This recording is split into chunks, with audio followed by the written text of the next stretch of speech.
Bienvenido a Con el Montro. Hablemos de Jorge Luis Borges y de su obsesión con los laberintos y lo infinito. Pareciera haber sido él, en su cuento era Aleph, quien descifrara la noción del infinito. Y mi pregunta es, ¿crees que Borges es realmente un genio matemático? Realmente tuve una pregunta similar a esa. Yo llevé una pregunta, por ejemplo, yo me preguntaba cuántas matemáticas había Borges realmente. Pero entonces, conforme uno va pensando las cosas, yo creo que no hay que adelantarse tanto, por lo menos no andar, usted sabe, emitiendo juicios a priori, ¿no? Después de que ya uno no puede ver dónde está este señor. Pero entonces lo que yo me empecé a preguntar es, ¿a qué nos referimos o qué interpretamos cuando decimos saber matemáticas, ¿no? Entonces, yo lo veo que por un lado sabemos que la moneda por excelencia de la matemática es la prueba, la demostración.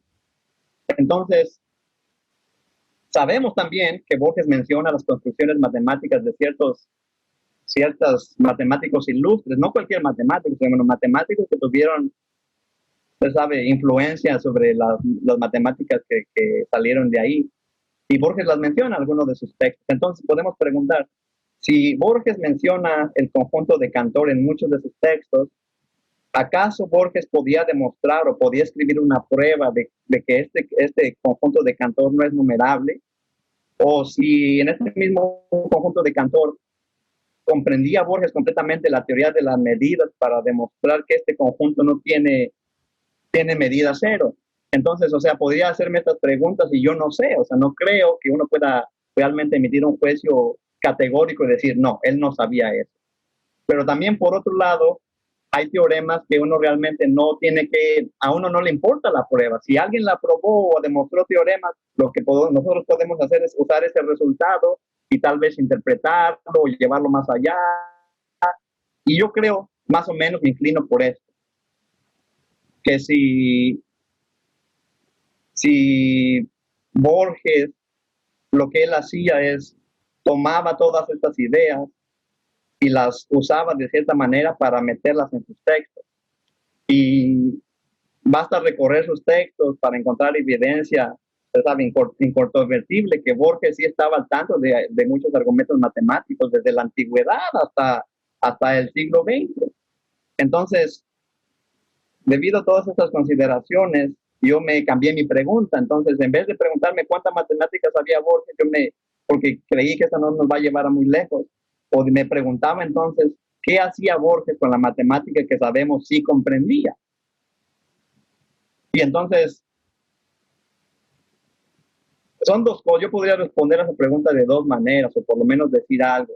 Primeramente, sospecho que si Borges no era matemático en el sentido académico, profesional, sí tenía el espíritu de un matemático puro, pero no el espíritu de un matemático puro promedio, sino el espíritu de uno inmortal y universal.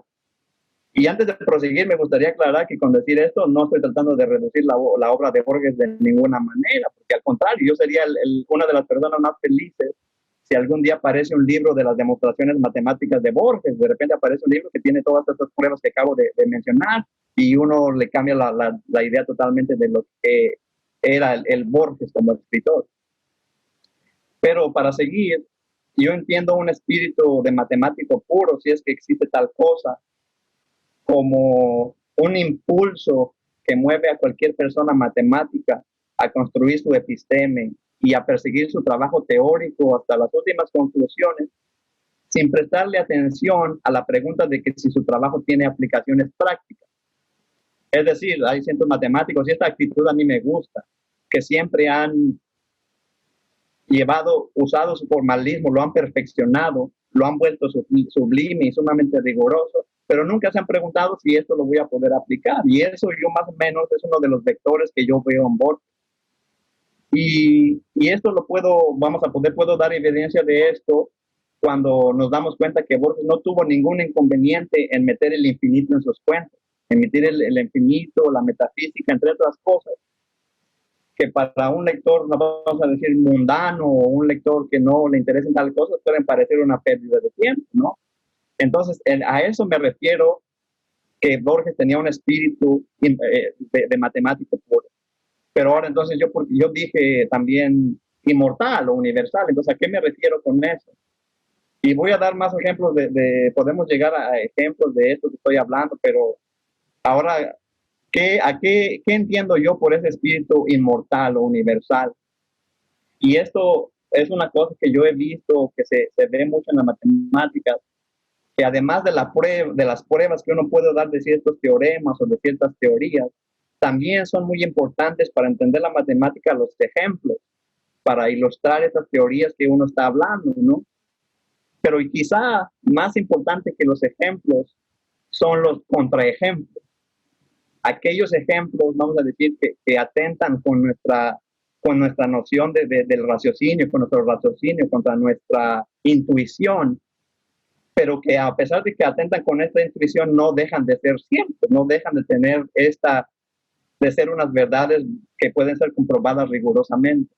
Y ejemplos de esto abundan. Por ejemplo, en el siglo XVIII, en el siglo XIX, los matemáticos creían que una función continua era diferenciable en todos los puntos, o sea, que se podía sacar la derivada en cualquier punto de esta función. Pero entonces viene un matemático y dice, no, yo puedo construirte una función continua que no se puede diferenciar en ningún lado, no solamente en un punto, sino en ningún lado. Entonces esto parte de la cabeza a los matemáticos, porque uno creía tal cosa y entonces viene otra cosa que es cierta, pero que te contradice toda tu intuición. Y entonces a eso me refiero, que Borges tenía ese espíritu inmortal, porque él podía refractar todas estas cosas que él entendía de los conceptos que había absorbido de sus lecturas técnicas o matemáticas, y podía él construir estos monstruos o presentarnos estos monstruos, estos oxímorones en su literatura. Y también tengo que volver al conjunto de Cantor, porque el conjunto de Cantor Borges lo menciona explícitamente en muchos de sus textos y de sus ensayos, y aparece explícitamente mencionado en el texto de La doctrina de los ciclos. Es una cosa hermosa que Borges menciona ahí mismo explícitamente a Cantor. Entonces, este también es un ejemplo de esos contraejemplos que parten aguas y que te dicen hay más allá de lo que uno cree.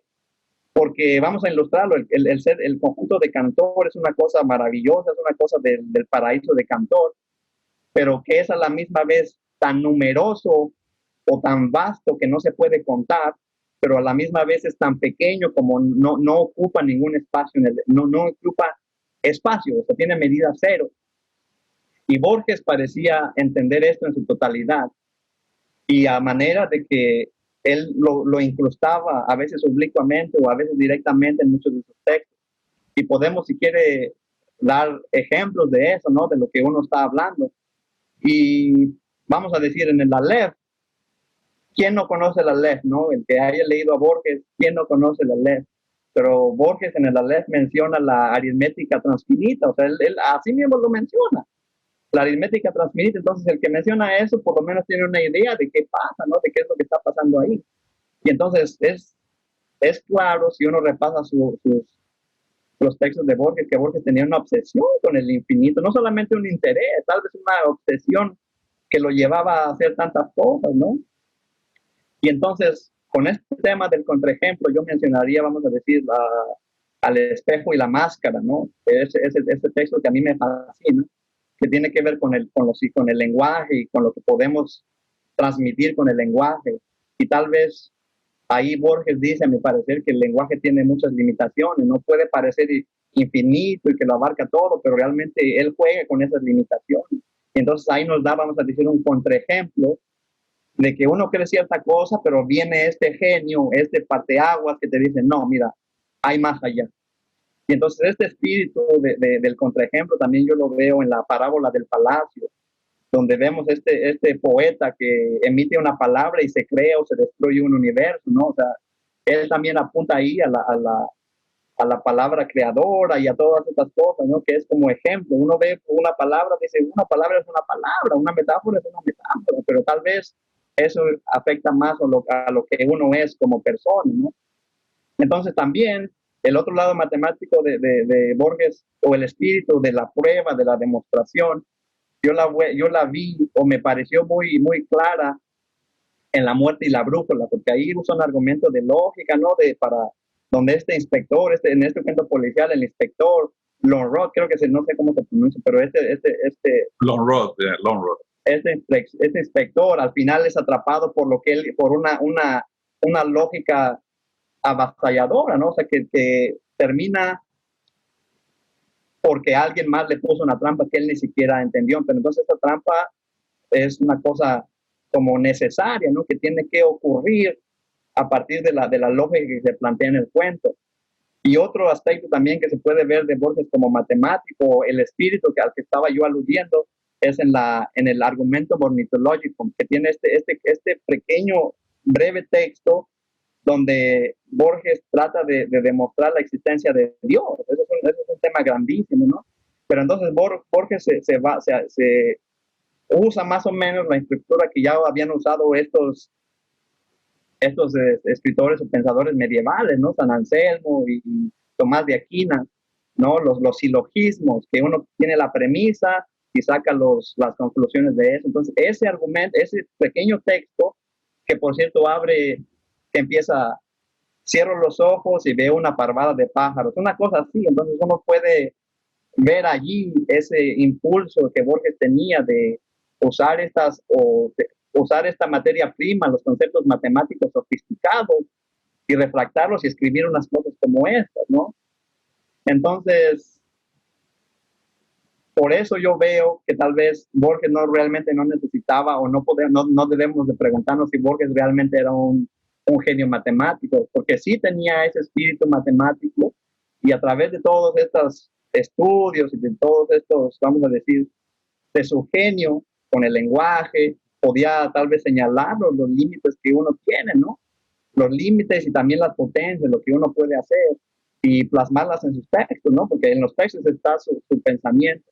Y aclaro otra vez que no estoy insinuando que estos textos se reducen a eso, pero si yo veo este vector en Borges como un maestro del contraejemplo, del oxímoron, ya sea matemático, filosófico, y de las aporías que existen, de las contradicciones que vienen desde Zenón o que vienen desde Bertrand Russell, que otro matemático que, por cierto, Borges mencionaba explícitamente en sus trabajos, ¿no? Entonces, para poder mezclar todo esto, para poder ceñir todas estas ideas y ponerlas en un texto, eso me basta a mí para tomar a Borges como un espíritu matemático fino y muy potente para darnos estos trabajos, y ya sin tener yo mismo que preguntarme si realmente Borges sabía muchas matemáticas o si era un genio matemático.